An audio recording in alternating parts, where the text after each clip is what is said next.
Hi, hello guys. ನಾವಿವತ್ತು special ಆಗಿ ಮಾಡೋಣ ಉಪ್ಮಾ. ಉಪ್ಮಾ ಅಂದರೆ ಸಿಂಪಲ್ ಆಗಿ ಎಲ್ಲರ ಮನೆಯಲ್ಲೂ ಮಾಡುವಂಥ ಉಪ್ಮಾ. ಅದಕ್ಕೆ ಸ್ವಲ್ಪ ವೆಜಿಟೇಬಲ್ ಮಿಕ್ಸ್ ಮಾಡಿ ಮದುವೆ ಮನೆಯಲ್ಲಿ ಸಿಗೋ ಥರ ನಾವು ಇವತ್ತಿನ ದಿನ ಸ್ಪೆಷಲ್ ಆಗಿ ಮಾಡೋಣ. ಓಕೆ, ಇವಾಗ ನಾವು ಮೊದಲಿಗೆ ಏನು ಮಾಡೋಣ ಅಂದರೆ ಕಟ್ಟಿಂಗ್ ಎಲ್ಲ ರೆಡಿ ಮಾಡ್ಕೊಳ್ಳೋಣ. ಮೊದಲಿಗೆ ನಾವು ಈರುಳ್ಳಿ ಸಿಪ್ಪೆ ತೆಗೆಯೋಣ.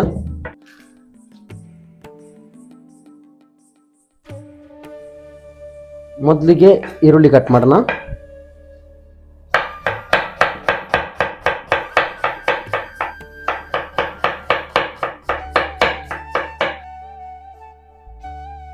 ಈರುಳ್ಳಿ ಕಟ್ ಮಾಡಬೇಕಾದ್ರೆ ಸ್ವಲ್ಪ ನೈಸಾಗಿ ಕಟ್ ಮಾಡಬೇಕು, ಇಲ್ಲಾಂದರೆ ಬೇಗ ಬೇಯಲ್ಲ.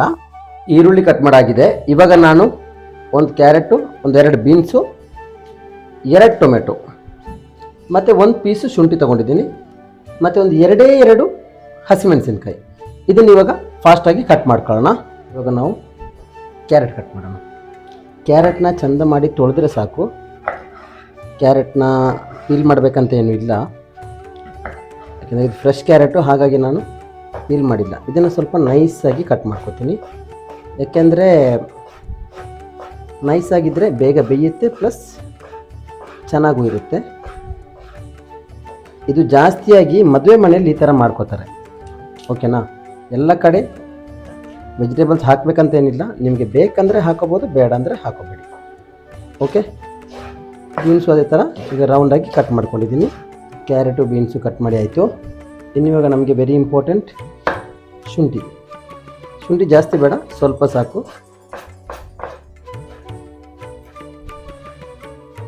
ಹಸಿಮೆಣಸು ನಾವು ಉದ್ದಕ್ಕೆ ಕಟ್ ಮಾಡಿ ಆನಂತರ ಅಡ್ಡಕ್ಕೆ ಕಟ್ ಮಾಡೋಣ, ಯಾಕೆಂದರೆ ಅವಾಗ ಸಣ್ಣ ಪೀಸ್ ಆಗುತ್ತೆ. ಇಲ್ಲ ಅಂತಂದರೆ ನಮಗೆ ಬಾಯಿಗೆ ಜಗ್ಗಿಗೆ ಸಿಕ್ಕಿದರೆ ಸಿಕ್ಕಾಪಟ್ಟೆ ಖಾರ ಆಗಿಬಿಡುತ್ತೆ. ಈ ಸ್ವಲ್ಪ ಖಾರ ಇದೆ, ಹಾಗಾಗಿ ನಾನು 2 ಹಾಕ್ತಾಯಿದ್ದೀನಿ. ಇವಾಗ ನಾವು ಟೊಮೆಟೊ ಕಟ್ ಮಾಡ್ಕೊಳ್ಳೋಣ. ಇವಾಗ ಮೊದಲಿಗೆ ಒಂದು ಪಾತ್ರೆ ಇಟ್ಕೊಳ್ಳೋಣ, ಮತ್ತು ಅದೇ ಥರ ರವೆ ಫ್ರೈ ಮಾಡೋದಕ್ಕೆ ಇನ್ನೂ ಒಂದು ಪಾತ್ರೆ ಬೇಕು. ಅದಕ್ಕೆ ನಾನು ಇನ್ನೂ ಒಂದು ಪಾತ್ರೆನ ತಗೊಂಡಿದ್ದೀನಿ. ಮೊದಲು ರವೆ ತಗೊಳ್ಳೋಣ.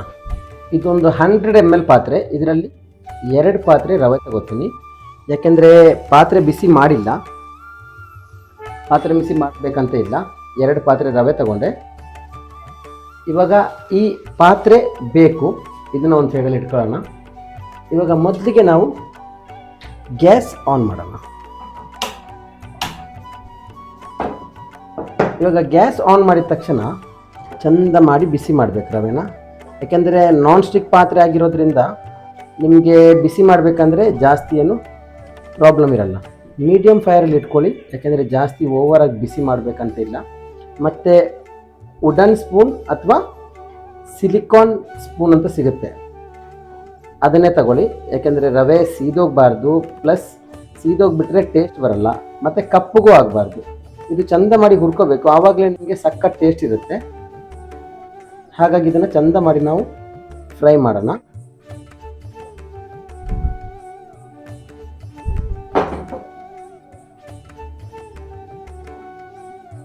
ಜಾಸ್ತಿ ಫಾಸ್ಟಾಗಿ ಇಟ್ಕೋಬಾರ್ದು, ಜಾಸ್ತಿ ಫಾಸ್ಟಾಗಿ ಇಟ್ಕೊಂಡ್ರೆ ಕಪ್ಪಗಾಗ್ಬಿಡುತ್ತೆ ರವೆ ಕಪ್ಪಗ. ಹಾಗಾಗಿ ರವೆ ಯಾವತ್ತೂ ಸೀದೋಗಬಾರ್ದು. ಇದನ್ನು ಜಾಸ್ತಿ ಬೇಕಂತಿಲ್ಲ, ಒಂದು 5 ನಿಮಿಷ ಫ್ರೈ ಮಾಡಿದರೆ ಸಾಕು. ಮತ್ತು ನಾನ್ ಸ್ಟಿಕ್ ಪಾತ್ರೆನೇ ಬೇಕಂತಿಲ್ಲ, ಯಾವುದೇ ಒಂದು ಪಾತ್ರೆ ಬೇಕಾದರೂ ತಗೋಬೋದು ನೀವು.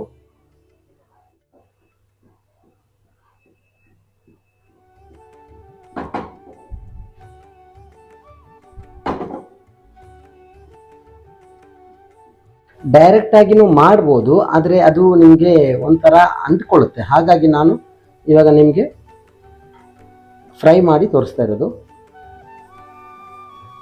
ಇದನ್ನು ಬ್ಯಾಂಗ್ಳೂರು ಕಡೆ ಹೋದರೆ ನೀವು ಖಾರ ಬಾತ್ ಅಂತ ಕೂಡ ಹೇಳ್ತಾರೆ. ಇವಾಗ ರವೆ ಚಂದ ಮಾಡಿ ಫ್ರೈ ಆಗಿದೆ. ಮೊದಲಿಗೆ ನಾವು ಗ್ಯಾಸ್ ಆಫ್ ಮಾಡ್ಕೊಳ್ಳೋಣ. ಆಫ್ ಮಾಡಿ ಒಂದು 2 ನಿಮಿಷ ಇದನ್ನು ಮಿಕ್ಸ್ ಮಾಡಬೇಕು, ಯಾಕೆಂದರೆ ಇಲ್ಲಾಂದರೆ ಸೀದೋಗ್ಬಿಡುತ್ತೆ. ಹಾಗಾಗಿ ಇದನ್ನು ಮಿಕ್ಸ್ ಮಾಡ್ಕೋಬೇಕು. ಇದು ಇದೇ ಥರ ಇರಲಿ. ಇವಾಗ ಮೊದಲಿಗೆ ನಾವು ಈ ಪಾತ್ರೆನ ಹಚ್ಚೋಣ. ಪಾತ್ರೆ ಚೆಂದ ಮಾಡಿ ಬಿಸಿ ಆಗಲಿ. ಇವಾಗ ಪಾತ್ರೆ ಬಿಸಿ ಆಗಿದೆ. ಇವಾಗ ಇದಕ್ಕೆ ನಾವು ಮೊದಲಿಗೆ ಎಣ್ಣೆ ಹಾಕೋಣ. ಎಣ್ಣೆ ಜಾಸ್ತಿ ಹಾಕಬೇಕಂತ ಇಲ್ಲ, ಸ್ವಲ್ಪ ಸಾಕು. ಒಂದು 2ರಿಂದ 3 ಟೇಬಲ್ ಸ್ಪೂನ್ ಎಣ್ಣೆ ಹಾಕೋಣ. ಎಣ್ಣೆನೂ ಬಿಸಿಯಾಗಿದೆ. ಇವಾಗ ಮೊದಲಿಗೆ ನಾವು ಎಣ್ಣೆ ಫ್ಲೇಮ್ಸ್ ಕಮ್ಮಿ ಮಾಡೋಣ. ಸ್ವಲ್ಪ ಸಾಸಿವೆ. ಎಣ್ಣೆ ಚೆಂದ ಬಿಸಿಯಾಗಿದೆ, ಹಾಗಾಗಿ ಸಾಸಿವೆ ಪಟ್ಟಂತ ಇದಾಯಿತು. ಇವಾಗ ಹಾಕೋಣ ನಾವು 1 ಸ್ಪೂನಷ್ಟು ಕಡಲೆಬೇಳೆ. ಕಡಲೆಬೇಳೆ ಹಾಕಿದ ತಕ್ಷಣ ಸ್ವಲ್ಪ ಇದನ್ನು ಮಿಕ್ಸ್ ಮಾಡ್ಕೊಳ್ಳೋಣ. ಇವಾಗ ಇದಕ್ಕೆ ನಾವು ಸ್ವಲ್ಪ ಉದ್ದಿನಬೇಳೆ ಹಾಕಿದ ತಕ್ಷಣ ಸ್ವಲ್ಪ ಕರಿಬೇವಿನ ಸೊಪ್ಪು. ಇದು ಸೀದೋಗಬಾರ್ದು, ಇದು ಚೆಂದ ಮಾಡಿ ಫ್ರೈ ಆಗಬೇಕು. ಕಡಲೆ ಮೇಲೆ ಚೆಂದ ಮಾಡಿ ಬಿಸಿಯಾಗಿದೆ. ಇವಾಗ ಒಂದು 3 ಪೀಸಷ್ಟು ರೆಡ್ ಹೋಲ್ ಚಿಲ್ಲಿ, ಕೆಂಪು ಮೆಣಸಿನ್ಕಾಯಿ. ಈ ಕೆಂಪು ಮೆಣಸಿನ್ಕಾಯಿ ಜಾಸ್ತಿ ಬೇಯಬೇಕಂತ ಇಲ್ಲ, ಫ್ರೈ ಆಗಬೇಕಂತ ಇಲ್ಲ. ಫ್ರೈ ಆದ್ರೂ ಪರಿಮಳ ಬರುತ್ತೆ. ಇವಾಗ ಇದಕ್ಕೆ ನಾವು ಈರುಳ್ಳಿ ಹಾಕೋಣ.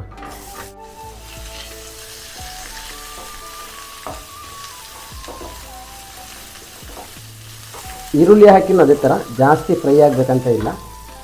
ಇವಾಗ ನಾವಿದಕ್ಕೆ ವೆಜಿಟೇಬಲ್ಸ್ ಹಾಕೋಣ. ಶುಂಠಿ, ಹಸಿಮೆಣಸಿನ್ಕಾಯಿ ಮತ್ತು ಟೊಮೆಟೊ. ಇದನ್ನು ಚೆಂದ ಮಾಡಿ ಮಿಕ್ಸ್ ಮಾಡ್ಕೊಳ್ಳೋಣ.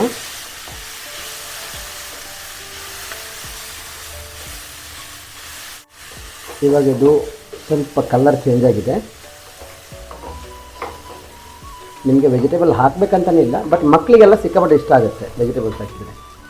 ಇವಾಗ ನಾವು ರವೆ ಆವಾಗ ಅಳತೆ ಮಾಡಿದ್ವಲ್ಲ, 1 ಕಪ್ ರವೆಗೆ 3 ಕಪ್ ನೀರು ಥರ ಹಾಕೋಣ.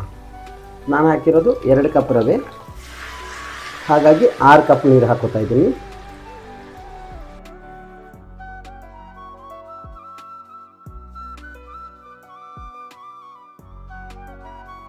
ಇವಾಗ 6 ಕಪ್ ನೀರು ಹಾಕಿದ್ದೀನಿ. ಇದು ಚೆಂದ ಮಾಡಿ ಕುದಿ ಬರಲಿ.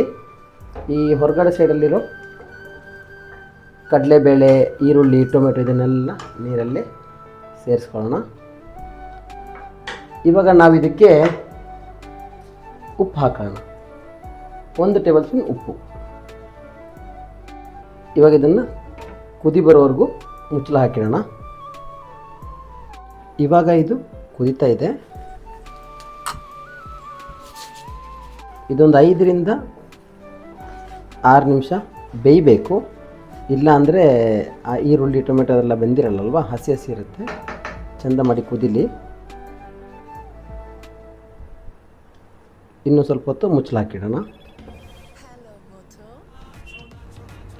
ಇವಾಗ 5 ನಿಮಿಷ ಆಗಿದೆ, ಚೆಂದ ಕುದೀತಾ ಇದೆ.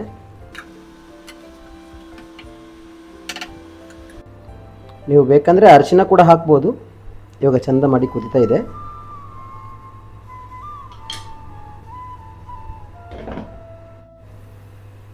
ಇವಾಗ ಚೆಂದ ಕುದೀತಾ ಇದೆ. ನಾವಿದಕ್ಕೆ ರವೆ ಹಾಕೋಣ.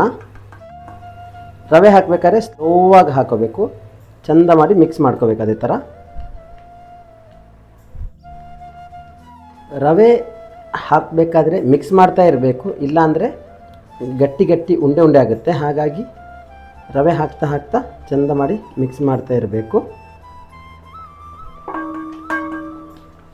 ಇವಾಗ ಕುದೀತಾ ಇದೆ, ಫ್ಲೇಮ್ ಸ್ವಲ್ಪ ಕಮ್ಮಿ ಮಾಡಿ.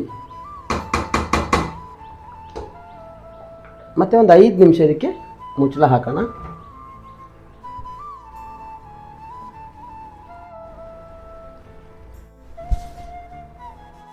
ಇವಾಗ ನೋಡಿ ಟೈಟ್ ಆಗ್ತಾ ಬಂದಿದೆ. ಇವಾಗ ಮಿಕ್ಸ್ ಮಾಡೋಣ. ಯಾಕೆಂದರೆ ಇದು ರವೆ ಹಾಕಿ ಮುಚ್ಚಳ ಹಾಕಿದರೆ ಚೆಂದ ಮಾಡಿ ಬೇಯುತ್ತೆ.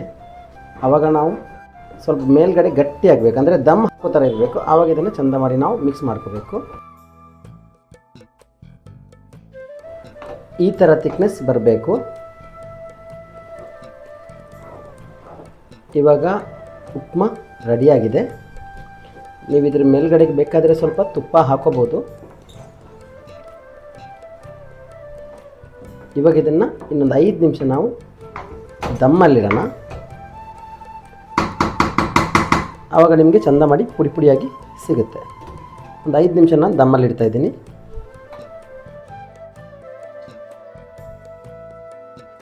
ಇವಾಗ ಉಪ್ಮಾ ರೆಡಿಯಾಗಿದೆ. ಇದು ದಮ್ಮಲ್ಲಿಟ್ಟ ನಂತರ ಇದರಲ್ಲಿ ಪಾಸಿಟಿವ್ ಆಗಿ ಸಿಗೋ ವಿಷಯ ಅಂದರೆ ಇದು ಚಂದ ಮಾಡಿ ಪುಡಿ ಪುಡಿ ಆಗುತ್ತೆ. ನೋಡಿ ಇವಾಗ ನೀವೇ ಎಷ್ಟು ಚಂದ ಪುಡಿ ಪುಡಿ ಆಗಿದೆ ಅಂತ. ಇದು ಅಂಟ್ಕೊಳ್ಳೋದು ಇಲ್ಲ ಮತ್ತು ಪುಡಿ ಪುಡಿ ಆಗಿದೆ, ಚೆನ್ನಾಗಿದೆ. ನಾವು ಉಪ್ಮಾನ ಯಾವತ್ತೂ ಬರೀ ಪ್ಲೇಟಲ್ಲಿ ಹಾಕೋದಕ್ಕಿಂತ ಬಾಳೆ ಎಲೆಯಲ್ಲಿ ಹಾಕಿದರೆ ಇನ್ನೂ ಚೆನ್ನಾಗಿರುತ್ತೆ. ಯಾಕೆಂದರೆ ಬಿಸಿ ಉಪ್ಮಾ ಬಾಳೆ ಎಲೆಯಲ್ಲಿ ಹಾಕಿದರೆ ಅದರದ್ದು ಪರಿಮಳ ಮತ್ತು ಟೇಸ್ಟು ಬೇರೆ ಥರ ಇರುತ್ತೆ. ಹಾಗಾಗಿ ನಾನು ಎಲೆಯಲ್ಲಿ ಹಾಕ್ತಾಯಿದ್ದೀನಿ.